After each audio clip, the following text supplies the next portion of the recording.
संक्रांतीच्या दिवशी महिलांकडून नकळत अशा 5 चुका होतात ज्या त्यांच्या सौभाग्यावर थेट परिणाम करतात आणि शेवटची चूक तर बहुतेक स्त्रिया रोजच करतात. नमस्कार मित्रांनो, श्री स्वामी समर्थ. किंक्रांती 2026 मकर संक्रांती नंतर अत्यंत महत्त्वाची किंक्रांती हा सण व्हिडिओ खास महिलांसाठी आहे. किंक्रांतीच्या दिवशी महिलांकडून नकळत होणाऱ्या 5 चुका ज्या संक्रांतीचे पुण्य नष्ट करू शकतात, म्हणून हा व्हिडिओ शेवटपर्यंत पाहणं प्रत्येक महिलेने अत्यंत गरजेचं आहे. या दिवशी सौभाग्यवती महिला हळदी कुंकू करून काही वस्तू सौभाग्यवती स्त्रियांना दान करत असतात. अशी आमच्या भागामध्ये तर पद्धत आहे. आपल्या हिंदू धर्मामध्ये शास्त्रानुसार संक्रांतीनंतर जो दिवस येतो तो किंक्रांती म्हणून ओळखला जातो. पुराणात सांगितलं आहे की संक्रांती देवीने किंकासूर नावाच्या भयानक राक्षसाचा वध केला आणि त्या घटनेच्या स्मरणार्थ या दिवसाला किंक्रांती असं नाव पडलं आहे. म्हणजेच मित्रांनो, हा दिवस युद्ध, संहार आणि उग्र ऊर्जेचा मानला जातो.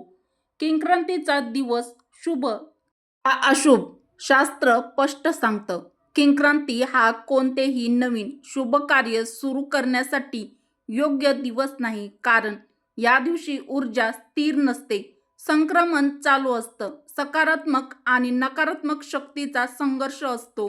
म्हणूनच पूर्वीचे लोक या दिवशी नवीन गोष्ट सुरू करू नका असं आवर्जून सांगायचे.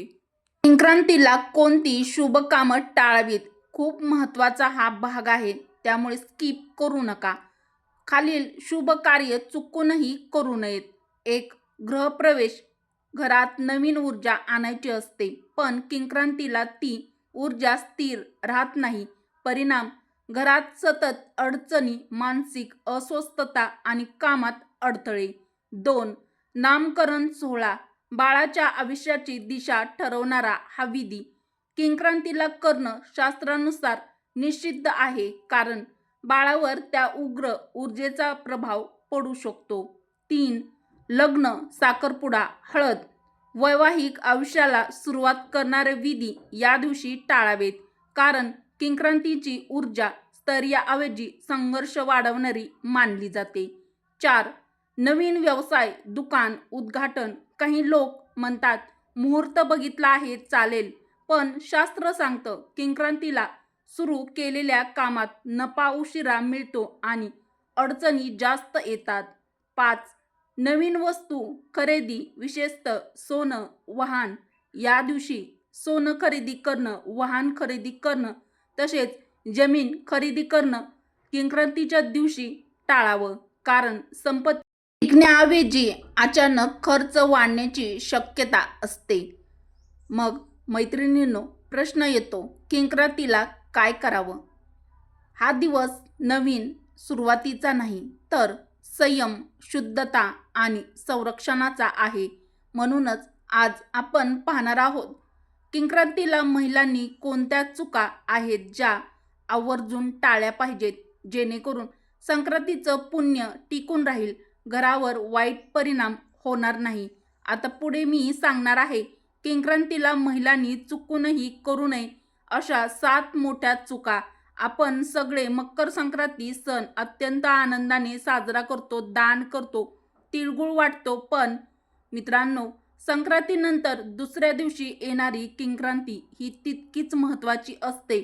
शास्त्र सांगतं की या दिवशी महिलांकडून झालेल्या काही चुका संक्रांतीचं सगळं पुण्य एका क्षणात नष्ट करू शकतात. आज मी सांगणार आहे किंक्रांतीला महिलांनी टाळाव्यात अशा 7 मोठ्या चुका, ज्या बहुतेक घरामध्ये आजही नकळतपणे केल्या जातात. तर किंक्रांती म्हणजे नेमकं काय? मित्रांनो, संक्रांतीनंतरचा दिवस म्हणजे किंक्रांती. हा दिवस संक्रमणाचा, ऊर्जेचा बदल या दिवशी होत असतो. देवपूजा आणि व्रताच्या दृष्टीने संवेदनशील असतो. विशेषतः महिलांच्या वागणुकीचा प्रभाव घराच्या भाग्यावरती पडतो. म्हणूनच शास्त्रात सांगितलं आहे किंक्रांतीला संयम, शुद्धता आणि नियम हे पाळणं अत्यंत महत्त्वाचं आहे. चूक नंबर 1. किंक्रांतीला उपवासाचा अपमान करणे. काही महिला म्हणतात संक्रांती झाली आता काही फरक नाही, पण शास्त्र सांगतं संक्रांतीला हलका उपवास किंवा सात्विक आहार महत्त्वाचा असतो. या दिवशी जड, तिखट, मांसाहार, दारू, तंबाखू हे घेतल्यास संक्रांतीचं पुण्य कमी होतं. उपाय: तीळ, भाजी भाकरी, वरण भात असा सात्विक आहार घ्यावा. चूक नंबर 2: केस मोकळे ठेवून महिला बहुतेक जणी काम करतात, तर हे काम करणं संक्रांतीला महिलांनी केस मोकळे ठेवू नयेत, कारण मोकळ्या केसामुळे नकारात्मक ऊर्जा लवकर आकर्षित होते. घरात चिडचिड, वाद वाढतात. उपाय काय? केस व्यवस्थित बांधा आणि वेणी घाला. हे आपल्या शास्त्रात शुभ मानलं आहे. चूक नंबर 3: घरात भांडण, रडारड करणे. संक्रांतीच्या दिवशी महिलांच्या शब्दांना खूप शक्ती असते. या दिवशी राग, शिवीगाळ, सतत तक्रार यामुळे घरावर नकारात्मक छाया पडते. तर उपाय काय? या दिवशी शक्यतो मौन पाळावे, जप करावा, नामस्मरण ठेवा. चूक नंबर 4: देवघरात दुर्लक्ष करणे. संक्रांतीला पूजा केली पण संक्रांतीला देवघराकडे लक्षच नाही, ही मोठी चूक आहे.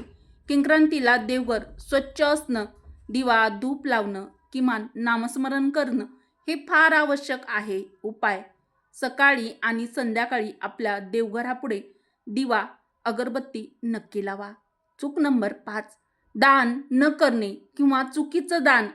शास्त्र सांगतं संक्रांतीचं दान संक्रांतीला पूर्ण होतं, पण रागात दान करणं, अपमान करून दान करणं, चुकीच्या व्यक्तीला दान हे पुण्य नष्ट करतं. उपाय: गाईला चारा खाऊ घाला. गरीब एखाद्या स्त्रीला अन्न किंवा तीळ दान करा. चूक नंबर 6: शरीर आणि घर अस्वच्छ ठेवणं. संक्रांतीला अंघोळ न करणं, घर अस्ताव्यस्त ठेवणं हे शुभ मानलं जात नाही, कारण ही ऊर्जा शुद्धतेची परीक्षा घेणारा दिवस आहे. उपाय: सकाळी स्नान करणे, घरात थोडी तरी स्वच्छता नक्की करणे. चूक नंबर 7: स्त्रियांनी नकारात्मक बोलणे. सर्वात मोठी चूक. संक्रांतीला महिलांनी बोललेले शब्द खूप लवकर फळ देतात. या दिवशी स्वतःबद्दल वाईट बोलणं, नशिबाला दोष देणं, काहीच होत नाही असं सतत म्हणणं हे अत्यंत अशुभ आहे. तर यावरती उपाय काय? तर उपाय: या दिवशी फक्त सकारात्मक शब्द बोला. देव माझ्यावर कृपा करतोय, सगळं चांगलं होईल. मित्रांनो, व्हिडिओला एक लाईक अवश्य करा. मित्रांनो, संक्रांती फक्त एक दिवस नाही, संक्रांती म्हणजे त्या पुण्याची कसोटी आहे. महिलांनी जर या 7 चुका टाळल्या तर घरात सुख, आरोग्य आणि देवाची कृपा नक्कीच टिकून राहते. मित्रांनो, हा व्हिडिओ आवडला असेल तर व्हिडिओला लाईक करा, मित्रपरिवारासोबत, बहिणींसोबत शेअर करा आणि मराठी रोहिणी किचन चॅनलला सबस्क्राईब करा. व्हिडिओ शेवटपर्यंत पाहिल्याबद्दल तुमचे मनापासून धन्यवाद. श्री स्वामी समर्थ. जय लक्ष्मी.